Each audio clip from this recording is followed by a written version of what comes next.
Et si l'histoire, en fait, avait sa propre bande son? Imaginez que le passé n'était pas du tout silencieux, mais au contraire qu'il était rempli de sons. Des sons conçus pour nous émouvoir, nous impressionner et même nous transformer. Le truc, c'est qu'on commence à peine à savoir comment tendre l'oreille pour les écouter. On est en 1998 et le monde entier est captivé par ce son. La voix de Cher, complètement transformée par cet effet numérique qui la rend à la fois robotique, mais aussi bizarrement pleine d'émotions. C'était totalement nouveau, on l'entendait partout, et ça a, pour ainsi dire, défini toute une époque. Allez, je propose une idée un peu folle. Et si cet effet vocal ultramoderne n'était en réalité que la toute dernière version d'un désir humain, un désir bien plus ancien, qui remonterait carrément à l'âge de pierre? C'est ce qu'on va explorer aujourd'hui. On va faire un grand saut d'un studio d'enregistrement de la fin du XXe siècle jusqu'aux grottes et aux monuments du néolithique, pour essayer de découvrir ce lien. Et il est assez surprenant. Alors, ce que Cher a fait avec son vocodeur, c'est cet outil qui fusionne une voix humaine avec un son de synthétiseur. Ça porte un nom, la mise en scène vocale. L'idée, au fond, elle est toute simple. C'est d'utiliser un procédé externe, une technologie, pour transformer la voix. Mais, et c'est là que ça devient intéressant, la technologie n'a pas toujours été numérique. Parfois, c'était juste de la pierre, de la terre et une architecture incroyablement ingénieuse. Ok, mais alors comment est-ce qu'on fait pour écouter des bâtiments anciens? Eh bien, c'est précisément là qu'intervient un domaine scientifique qui est absolument fascinant. Bienvenue dans le monde de l'archéoacoustique. Pensez-y un peu comme si c'était le travail d'un détective sensoriel. Ces chercheurs, ils n'étudient pas juste des objets ou des structures, ils étudient des expériences. En fait, ils essayent de comprendre à quoi ressemblait l'environnement sonore de nos ancêtres. Alors, comment ça marche concrètement? Eh bien, c'est un mélange de travail sur le terrain et de technologies de pointe. D'abord, on se rend sur le site et on mesure ses propriétés acoustiques actuelles. Les échos, les résonances. Ensuite, direction l'ordinateur. On crée un modèle 3D du lieu, on reconstruit virtuellement ce qui a disparu, pour enfin entendre comment ça sonnait à l'époque.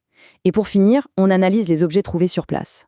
Tout ça au final pour répondre à une seule et unique question, est-ce que cet effet sonore était intentionnel? Et la réponse, de plus en plus, semble être un grand oui. Ça nous oblige à changer complètement de perspective. Ces sites n'étaient peut-être pas seulement des monuments faits pour être vus, mais potentiellement des sortes d'instruments de musique géants, sur lesquels on pouvait littéralement jouer. Allez, prenons un premier exemple, la pyramide de Kukulcán à Chichen Itza, au Mexique. Un monument maya absolument spectaculaire qui cache un secret acoustique assez bluffant. C'est assez fou, mais si l'on se place au pied de l'escalier et qu'on claque dans ses mains, l'écho qui nous revient n'est pas un simple écho. Non, c'est le son quasi parfait du quetzal qui était un oiseau sacré pour les Mayas. Aujourd'hui, les chercheurs pensent que ce n'est absolument pas une coïncidence. En fait, les marches de la pyramide auraient été très précisément conçues pour agir comme un filtre acoustique et produire intentionnellement cet effet, perçu comme divin. On quitte le Mexique pour l'Angleterre, direction Stonehenge. Grâce à des maquettes à échelle réduite, les scientifiques ont fait une découverte incroyable.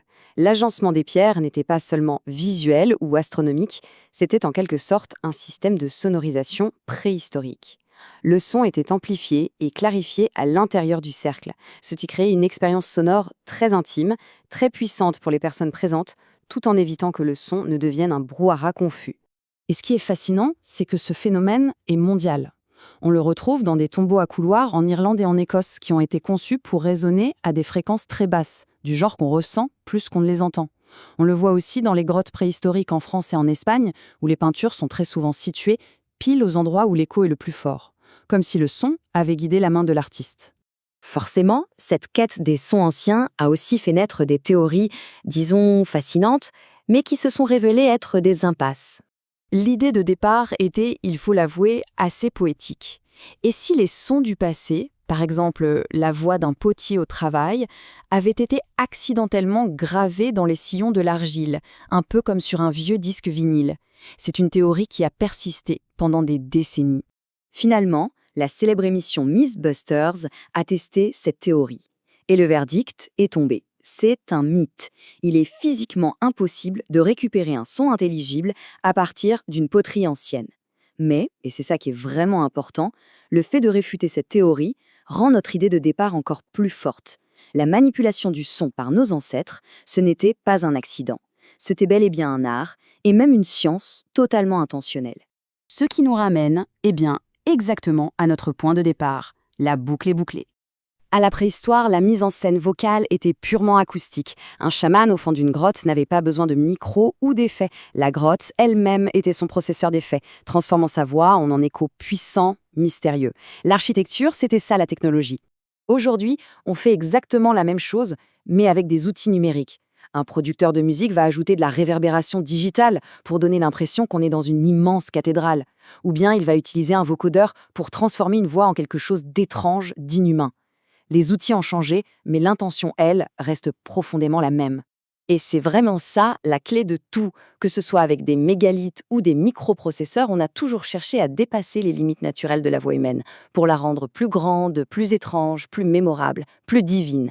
C'est un fil conducteur qui traverse toute l'histoire de l'humanité. Alors la prochaine fois qu'on entendra à la radio une voix avec un effet un peu spécial, on pourra peut-être penser à Stonehenge ou à Chichén Itzá. Et ça nous amène à une dernière question. Quel est l'héritage acoustique de notre propre époque? Quels sons sommes-nous en train de construire aujourd'hui qui pourraient, qui sait, encore résonner dans des milliers d'années?